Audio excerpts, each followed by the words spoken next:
Assalamualaikum warahmatullahi wabarakatuh. Apa kabar Bapak semua, sehat? Alhamdulillah.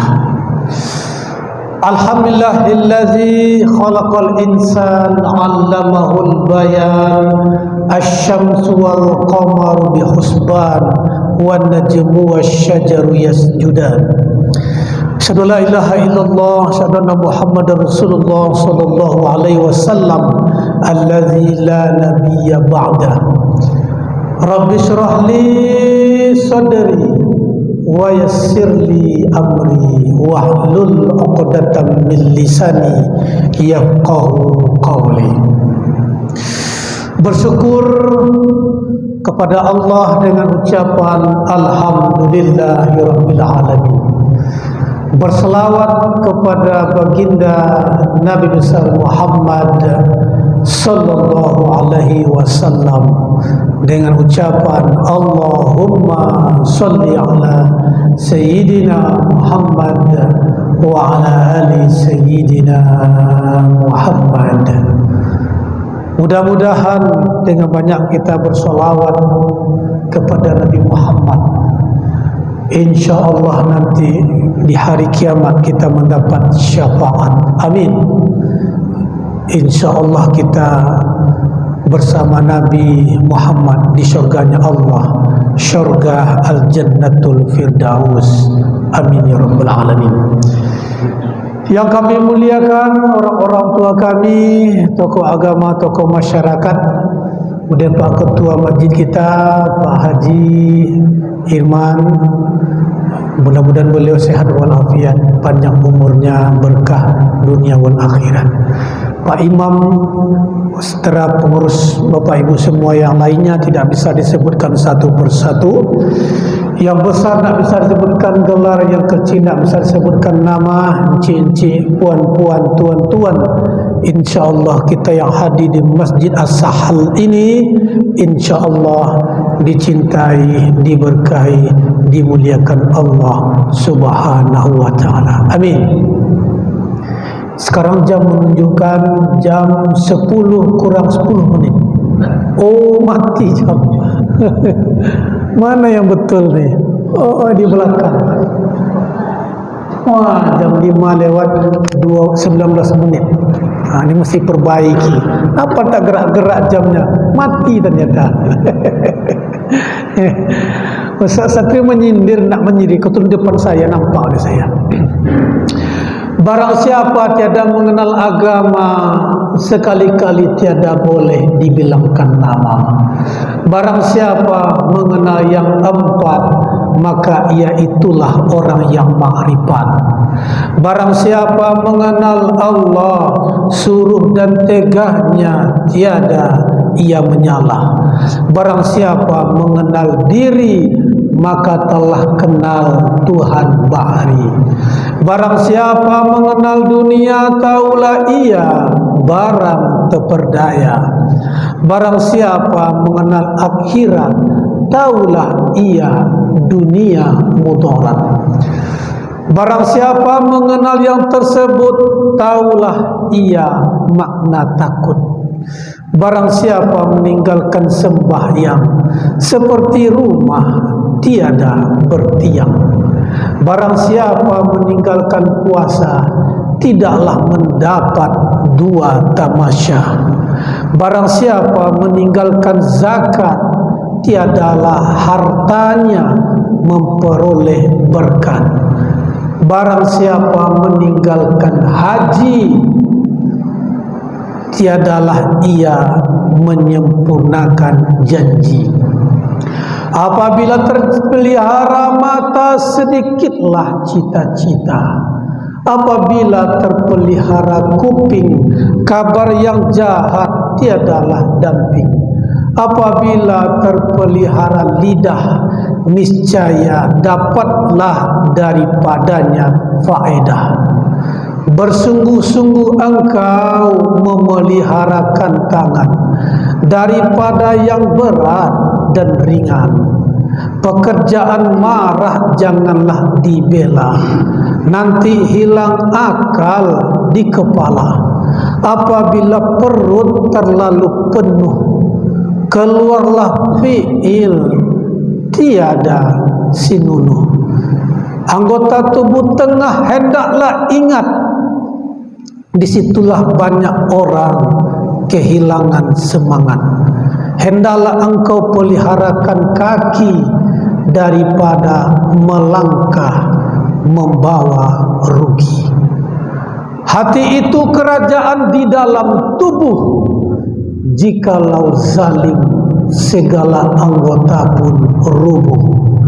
Apabila dengki sudah bertanah, datanglah daripadanya beberapa anak panah. Mengumpat dan memuji hendaklah pikir, di situ banyak orang yang tergelincir. Ini kalau teruskan panjang ni, beri 12. Jika hendak mengenal orang yang berbangsa, lihat kepada budi dan bahasa. Jika mengenal orang yang berbahagia, senantiasa memeliharakan yang sia-sia. Jika hendak mengenal orang yang mulia, lihat kepada kelakuan dia. Jika hendak mengenal orang yang berilmu, belajar dan bertanya, tiadalah jenuh.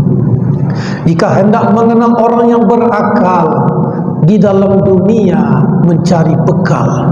Jika hendak mengenal orang yang baik perangainya, lihat kepada bersama orang ramai.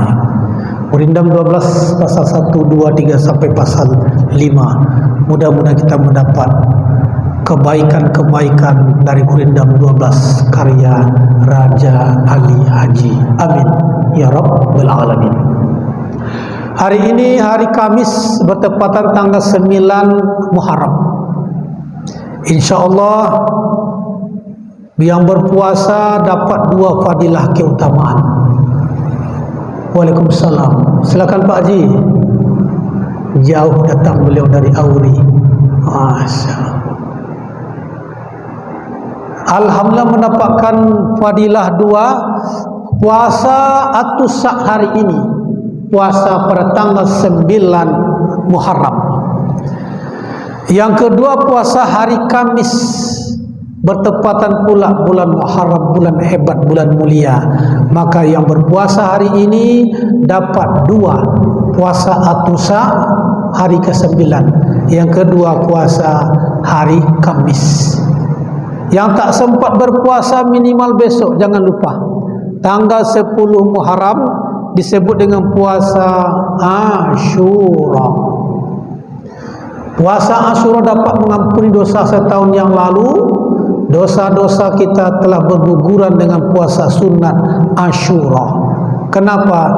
Karena begitu hebat kemuliaan, keutamaan puasa 10 Muharram disebut dengan puasa Ashura. Ini mesti kita catat hari tanggalnya supaya kita jangan nanti melewatkan begitu saja hari yang mulia itu. Baik, kita lanjut tema pada subuh ini. Ini langsung request dari Pak Ketua. Temanya adalah mewujudkan keluarga sakinah, mawaddah, warahmah yang diredai oleh Allah. Lama saya mikirnya Pak Ketua, ini judul-judul yang berat bagi saya ini. Tapi walaupun berat, kita berusaha untuk mempelajari dan juga sama-sama mengamalkan. Ini gampang ngomongnya nih. Keluarga sakinah, mawaddah, warahmah. Ini memang luar biasa Pak Ketua. Beginilah kalau Pak Ketuanya inovasi, ya. Kemudian ada request ini yang menarik, membuat tantang terbaru bagi saya. Jangan-jangan Pak Ketua ngetes pula Ustaz satu dia menguasai tak tentang sakinah, mawaddah, warahmah. Iyalah, insyaAllah. Insya Allah apapun tema-tema yang direkod oleh jemaah, insya Allah kita tunaikan, Pak. Itu di RRI itu macam-macam tema. Mulai dari solawat, kemudian solat berjamaah, sampai puasa, sejarah, macam-macam. Pertanyaan pun macam-macam. Tak siap mental kita di RRI itu, Pak, bisa KO dibuatnya. Macam-macam pertanyaan. Dari Kijang, Tanjung Pinang, dari Lobam, macam-macam. Jadi ini tantangan bagi saya. Nah, baik. Bapak Ibu dimuliakan Allah Ta'ala, boleh kita buka Al-Quran nanti, Al-Quran surat ayat 21, surat Ar-Rum. A'udzubillahi minasyaitonir rajim. Bismillahirrahmanirrahim. Wa min ayatihi an khalaqa lakum min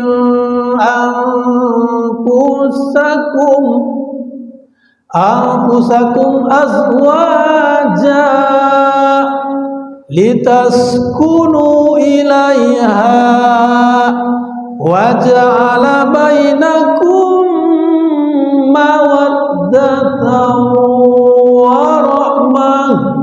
Inna fi dzalika laayatan liqaumin yatafakkarun. Al-Quran surat Ar-Rum ayat 21. Ini dasar terkait membangun keluarga, rumah tangga, sakinah, mawaddah, warahmah. Masya Allah. Ini ada 2 kamera di depannya Pak Ketua. Satu Satrio MA, satu lagi Pak Sekretaris. Tambah lagi satu anak-anak kita. Masya Allah, merekam dia. Insya Allah masuk surga anak kita, insya Allah. Amin. Dengan HP-HP-nya sekalian, insya Allah. Inilah HP-HP syariah. Baik. Maulaya salli wa sallim daiman abadan ala habibika khairi khalqi kullihim. Maulaya salli wa sallim daiman abadan ala habibika khairi khalqi kullihim.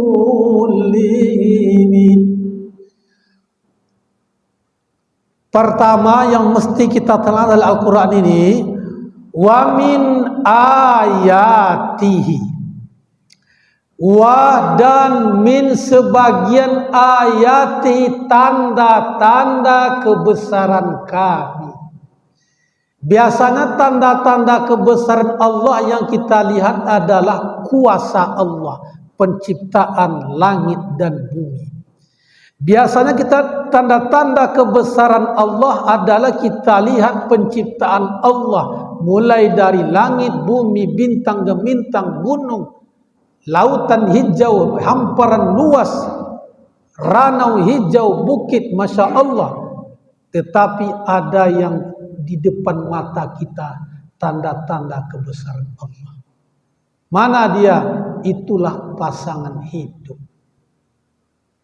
Suami, pandangan suami adalah tanda-tanda kebesaran Allah bagi istri. Istri adalah tanda-tanda kebesaran Allah bagi suami. Maka kalau kita berbicara soal tanda-tanda kebesaran Allah, yang lebih dekat itulah pasangan hidup. Dua insan manusia yang sangat berbeda. Pendidikan berbeda, latar belakang berbeda, hobi berbeda. Iyyaka na'budu wa iyyaka nasta'in. Kepala sama berbulu, pendapat lain-lain. Akan itu disampaikan orang. Sedangkan kita satu ayah, satu ibu, satu perut sudahlah berbeda. Betul. Yang satu kakaknya suka telur dadar. Yang adiknya telur mata sapi. Berbeda selera. Satu perusahaan. Apalah lagi antara perempuan dengan laki-laki, suami dan istri, pastilah dia berbeda. Itulah tanda-tanda kekuasaan Allah, tanda-tanda kebesaran Allah. Jadi sekiranya seorang suami kalau dia tahu bahwa istrinya itu tanda-tanda kebesaran Allah, dia tidak akan mengumpat, mencaci maki, sumpah serapah, tidak akan membuat istrinya menjadi KDRT. Kenapa? Engkau adalah tanda-tanda kebesaran Allah. Ke situ kita larikan, Pak. Tapi kalau tidak, muncul ego, muncul emosi. Itulah kebesaran Allah. Pepatah Melayu mengatakan, asam di gunung, garam di laut, berjumpa di belanga juga. Betul. Karena kita ini identik dengan kuliner, dengan makanan. Jadi diibaratkan dengan asam di gunung, kemudian garam di laut, bertemu di belanga, bertemu di kuali. Kalau orang barat mengatakan wanita di planet Mars, kemudian laki-laki di planet Venus. Ini kalau orang barat itu dia menganalogikan dengan ungkapan-ungkapan pepatah-pepatah. Kalau kita mengumpamakan pepatah-pepatah diidentik dengan makanan. Asam di gunung, garam di laut, berjumpa di belanga. Artinya apa? Bahwa pasangan itulah tanda-tanda kebesaran Allah dan sudah dicatat oleh Allah di Laumul Mahfuz. Kita tak pernah cari dia, dia tak pernah cari kita, tapi Allah pertemukan di dalam hubungan berumah tangga. Ini mesti didudukkan. Tapi kalau tidak, yang muncul dalam persoalan ini egois. Yang muncul dalam persoalan adalah ya sumpah serapah, macam-macam. Lost control. Situ masuk setan. Situ masuk iblis laknatullah alaih, dia berbisik. Maka mesti belum pernikahan atau sesudah pernikahan ada nasihat perkawinan. Nasihat pernikahan dari orang-orang yang mengetahui seluk-beluk tentang pernikahan. Wa min ayatihi an khalaqalakum. Sebagian tanda-tanda kebesaran Allah an khalaqakum, yaitu ciptaan. Kita ciptaan Allah. Perempuan, laki-laki, bumi, alam ini ciptaan Allah. Perempuan diciptakan dari tulang rusuk Nabi Adam. Maka lahirlah yang namanya itu Siti Hawa. Itu induk, nenek dari segala manusia. Adam, induk, datuk dari segala manusia. Maka itu adalah yang namanya ciptaan Allah. Wa min ayati an khalaqakum min anfusikum. Pasanganmu anfusakum dari jenismu. Manusia dengan manusia, tidak ada manusia kawin nikah dengan jin, setan tidak ada. Adam, Hawa, ini kodrat. Ini kadang-kadang Adam bukan dengan Hawa, Adam dan Asep. Itu namanya LGBT. Laki-laki cuma suka sama laki-laki. Badannya berotot, ya kan? Tapi bencong pula. Ini penyakit ini. Maka kata Allah, kami ciptakan pasanganmu dari jenis-jenismu. Perempuan, laki-laki. Itu fitrah. Maka ada namanya gerbang pernikahan. Wa min ayati an khalaqakum min anfusikum azwaja pasangan. Kita tidak bisa hidup sendiri. Fitrah laki-laki, fitrah perempuan, fitrah manusia itu adalah dia punya nafs. Dia punya nafsu. Nafsu itu mesti ditempatkan pada tempatnya. Itulah melalui jalur pernikahan. Kalau tidak dia akan lari, dia akan liar.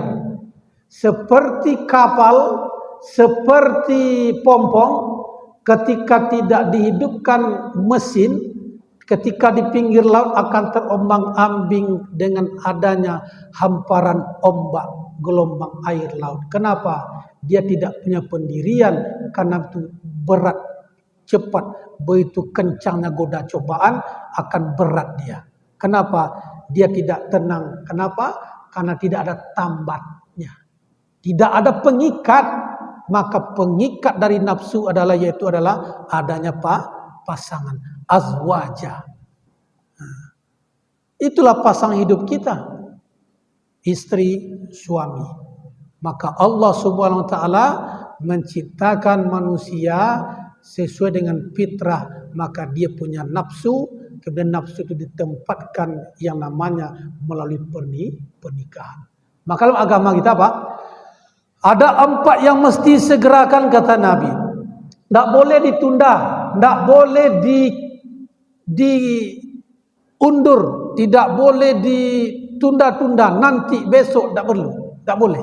Yang pertama yang mesti disegerakan adalah yaitu kalau sampai umur anak, laki-laki, perempuan, kalau sudah dapat jodoh dia, ingin nikah dia, maka segeralah nikahkan.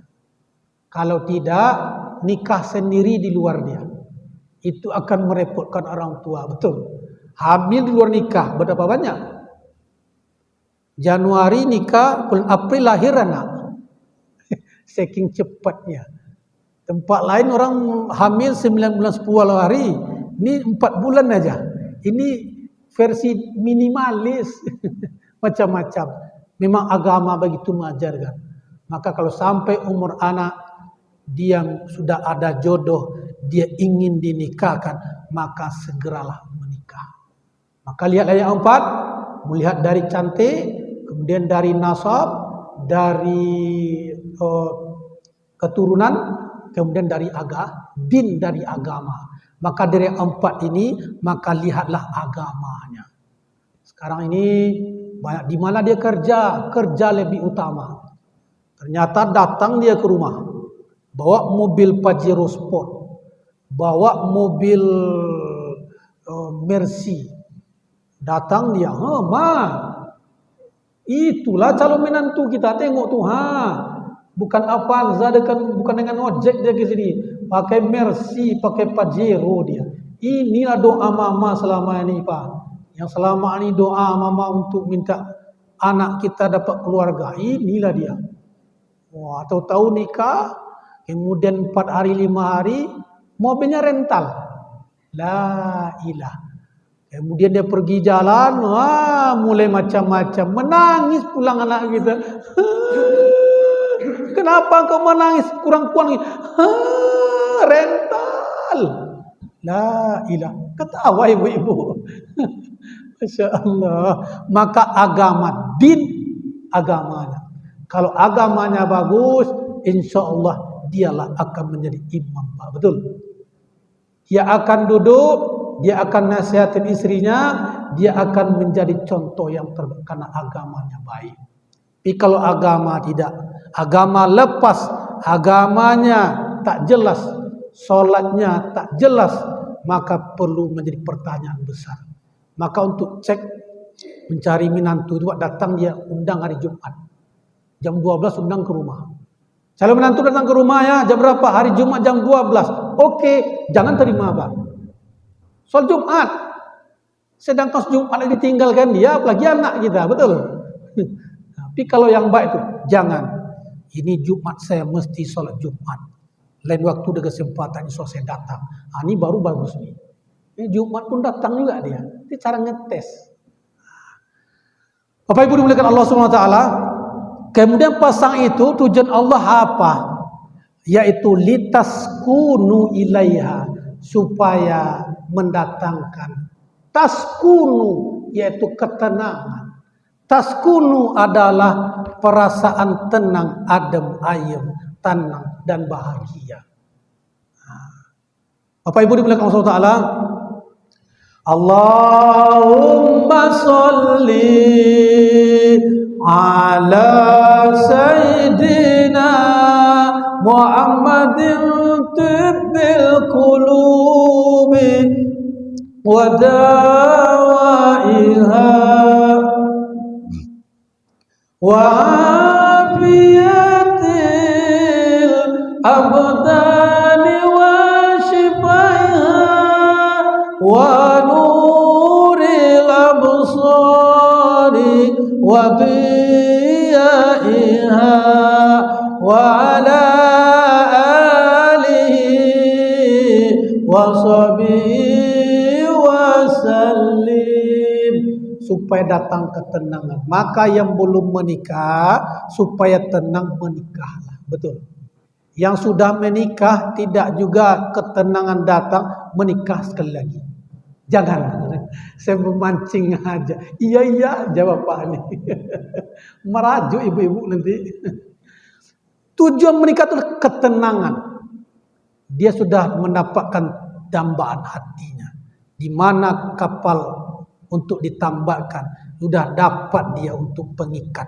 Ibarat kapal sampan, tidak ada pengikat talinya, akan lepas dia dihampas ke lubang. Betul. Maka Allah katakan litaskunu ilaiha.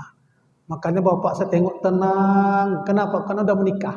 Tapi kalau anak lajang dia nafsunya bergelora, tak tenang.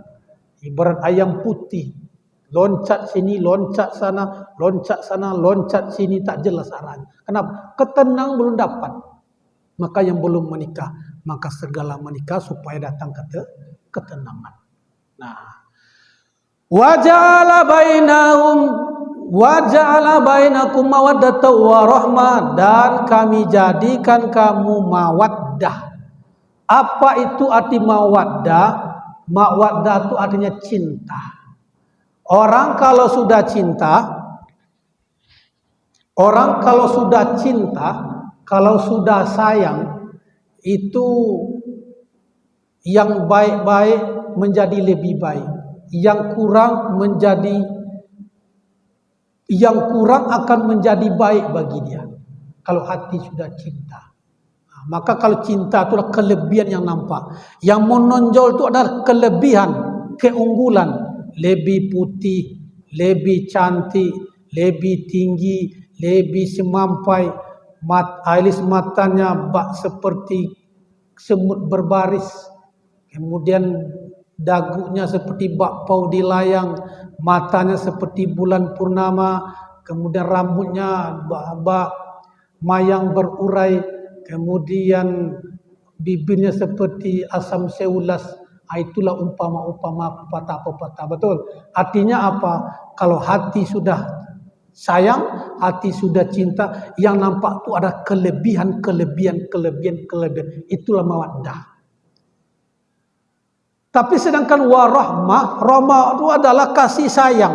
Kasih sayang menutupi daripada kekurangan. Orang kalau cinta itu palingan fisik selagi bagus, cantik, ya umur 30 sampai umur 35 sampai umur 40 lah. Tapi kalau umur-umur di atas umur 60 tahun mau cakap, yang ada adalah yaitu warahmah, kasih sayang. Maka ketika kasih sayang itulah menutup segala kekurangan. Kenapa? Karena berubah perubahan organisme tubuh. Yang dulu giginya lengkap, mulai gugur satu persatu. Yang kulitnya dulu kencang, mulai kendur. Yang rambutnya hitam, sekarang mulai buban bertabur. Betul? Kadang-kadang makan nasi panas, sudah mulai makan bubur. Kadang-kadang duduk, sudah mulai mengunjur. Yang ada waktu itu adalah yaitu kasih sayang. Cinta akan menutup segala kekurangan. Makanya mawaddah warahmah. Mawaddah cinta, rahmah kasih sayang, menutup daripada kekurangan. Semua ini kata Allah, inna fi zalika la ayatan liqaumin yatafakkarun. Sesungguhnya demikian itu terdapat tanda-tanda bagi orang yang berfikir. Maka orang yang agamanya baik, kemudian dia tahu tujuan pernikahan itu apa, maka dia akan menjadikan keluarganya sakinah, mawaddah, warahmah. Ada beberapa tips saya baca dari literatur-literatur.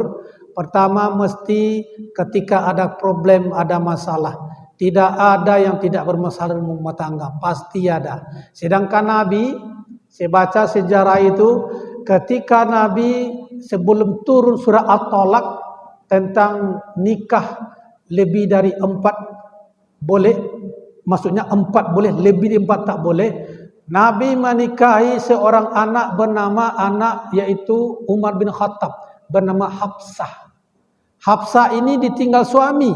Suaminya bertempur berperang, meninggal di medan peperangan. Hafsah anak Umar seorang janda, umur 20 tahun.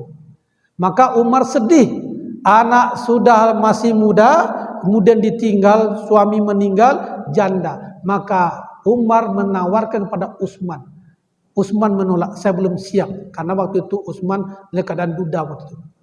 Nah, kemudian Umar menawar pada Nabi Muhammad, meminta pendapat kepada Nabi, ya Rasulullah, anakku janda, ya Rasul, tidak adamu sama dia, ya Allah, sedih saya, Allah, ya Rasulullah. Maka Nabi menyampaikan, tenang, nanti akan datang orang yang baik untuk dia. Siapa itu Rasulullah? Nanti tengok aja. Ternyata Rasul meminang dia. Ketika dipinang oleh Rasul, beliau suami istri antara Rasul dengan Hafsah. Ketika Rasul pergi tempat istrinya yang lain, ini sebelum turun surat Talak ini, Pak, yang dibolehkan nikah sampai 4, belum turun surat itu lagi. Maka ketika Nabi tempat istrinya, kemudian ketika itulah Hafsah cemburu buta. Dia salah perempuan. Cemburu buta, kemudian dia merajuk mengamuk sampai-sampai Hafsah mengadu melapor sama ayahnya Umar. Kata Rasul, jangan engkau lapor sama ayahmu. Ini persoalan rumah tangga, tidak boleh sampai kepada orang tua. Tapi Hafsah karena cemburu butanya, kemudian sampai informasi ke Umar. Ketika itu Nabi, beliau segala manusia biasa, pernah menalak. Kemudian ketika itu Hafsah disuruh oleh ayahnya. Kemudian datang pula Jibril, wahai Muhammad, Hafsah ini Muhammad jangan engkau ceraikan. Kenapa? Hafsah seorang yang ibadahnya banyak dan puasanya paling banyak. Hafsah inilah. Oleh karena Nabi rujuk dengan Hafsah. Artinya apa? Ketika itu Nabi pernah bersoalan rumah tangga. Nabi bermasalah, betul. Apalah lagi kita. Jadi ada beberapa tips. Pertama, tipsnya adalah kita ingat awal komitmen ketika menikah. Apa komitmen? Membangun rumah tangga yang baik, kemudian menuju jalan yang diridhoi Allah. Karena setiap aktivitas pekerjaan yang dilakukan suami dan istri dimulai dengan bismillah mendapat pahala. Bekerja di rumah istri berpahala. Kenapa? Itu semuanya ibadah. Oleh karena itu ingat komitmen awal. Yang kedua, bangun komunikasi. Sekarang ini komunikasi bukan dengan pasangannya. Dia curhat di Facebook, Pak. Dibuat kopi, pahit kopinya, buat status. Oh, pahit betul kopinya. Kemudian komunikasi tak terbangun dengan baik, kemudian curhat sama orang. Masuk suntikan jarum. Hasut-hasutan. Mulai tak tertarik. Mulai dengan orang lain tertarik.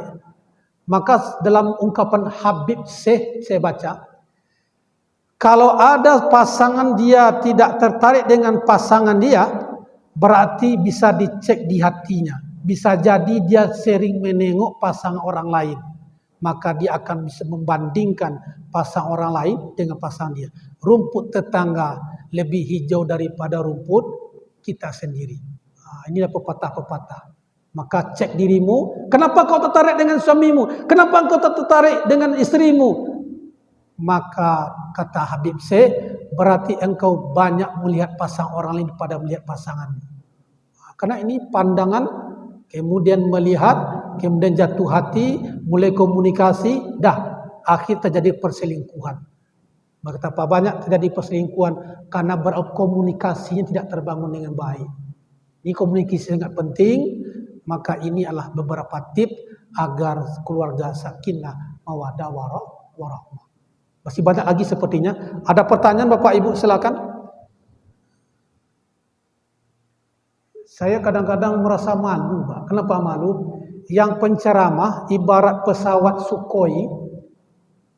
Kalau Bapak semuanya ibarat pesawat Sukhoi yang terbang sudah terbang 300.000 di atas awan. Yang menceramah jam terbangnya baru jam terbang 10 meter di atas awan. lebih tebang jam terbang Bapak semua lagi. Tapi secara konteks agama, ayat-ayat Al-Quran, hadis-hadis Nabi Muhammad, itulah ya dasar kita pada subuh hari ini. Barangkali ada pertanyaan, silakan Pak. Hampir pula minta minum air lagi nih. Siapa? Haji?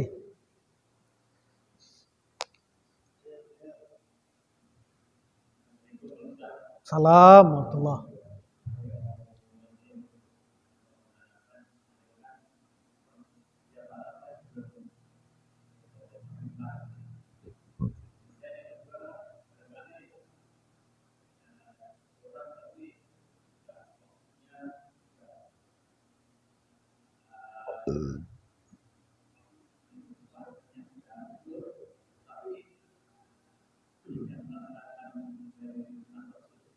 Ya.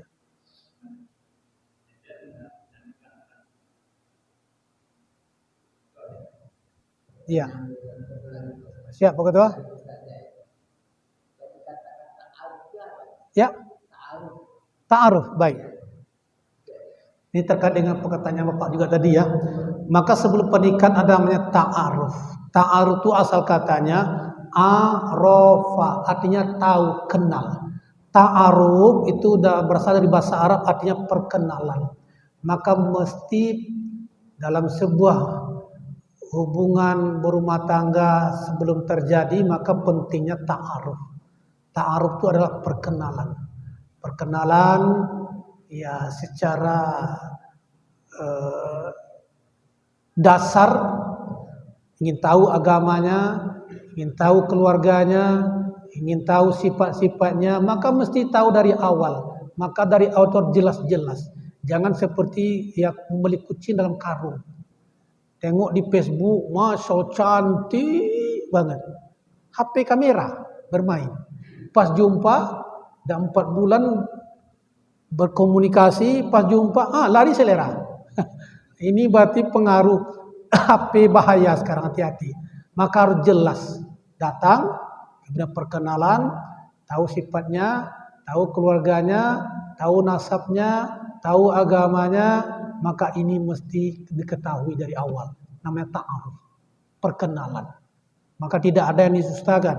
Makanya istilah tidak ada pacar-pacar dalam agama. Pacar yang baik-baik aja. Yang tutup, yang buruk-buruk, yang jelek tak tampak. Jadi ta'aruf. Jadi Pak, sebelum menikah pentingnya ta'aruf tadi. Dalam konteks fikih begitu juga. Ada ta'aruf, sudah kenal, baru tingkat selanjutnya adalah namanya meminang. Meminang, datanglah keluarga, dua belah pihak, kemudian membuat janji, dan yang ketiga baru setelah itu menikah. Sangat penting ta'aruf ini. Jangan sampai anak-anak kita kena dengan orang luar sana tak jelas agamanya Pak, betul? Maka kalau engkau memang ingin dengan anak saya, datang baik-baik ke rumah ini.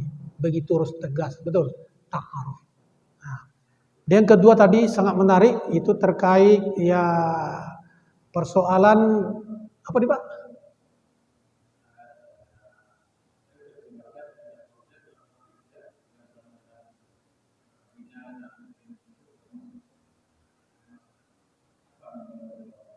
Tidak melakukan?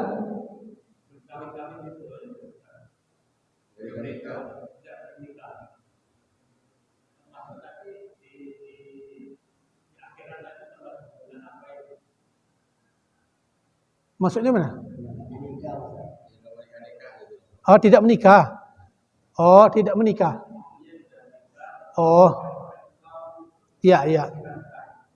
Itu kadang-kadang dia terlena dengan masa muda, ada yang dia terlena, kemudian tidak mementingkan pernikahan nantilah, akhirnya tidak juga datang jodoh.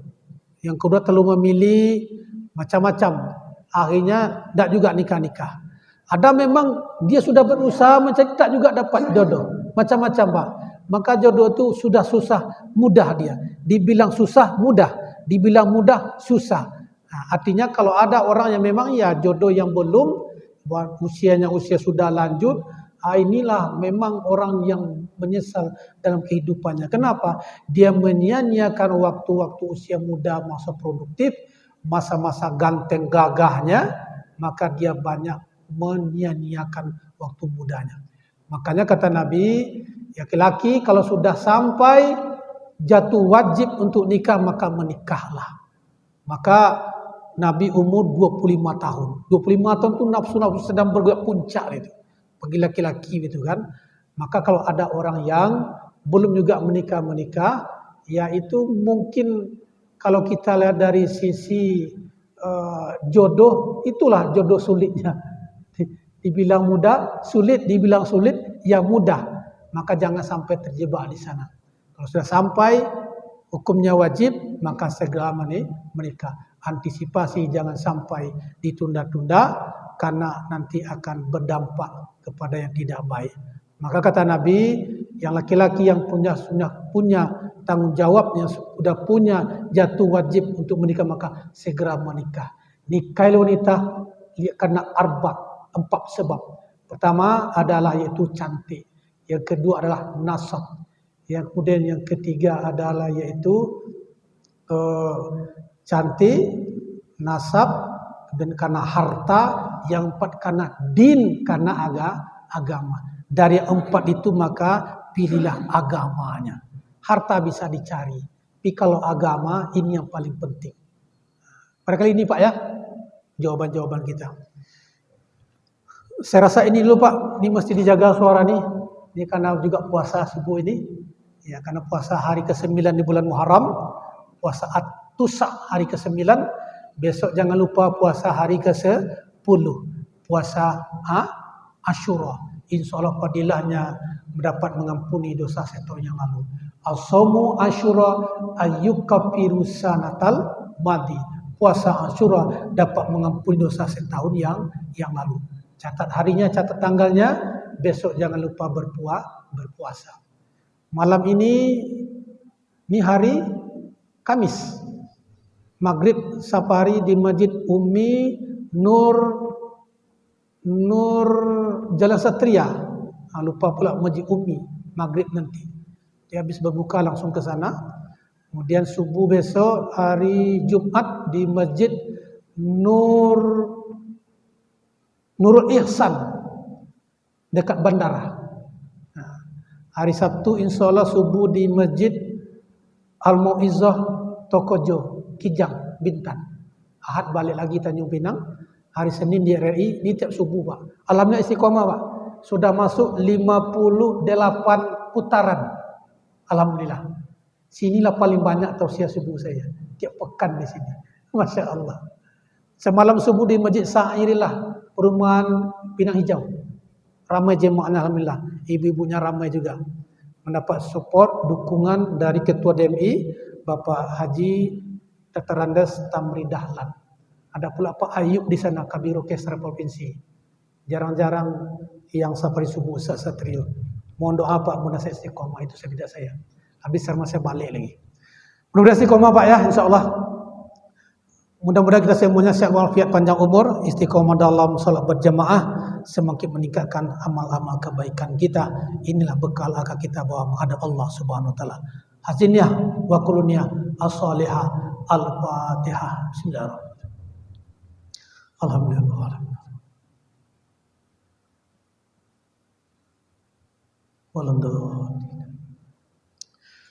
A'udzubillahi minasyaitonir rajim.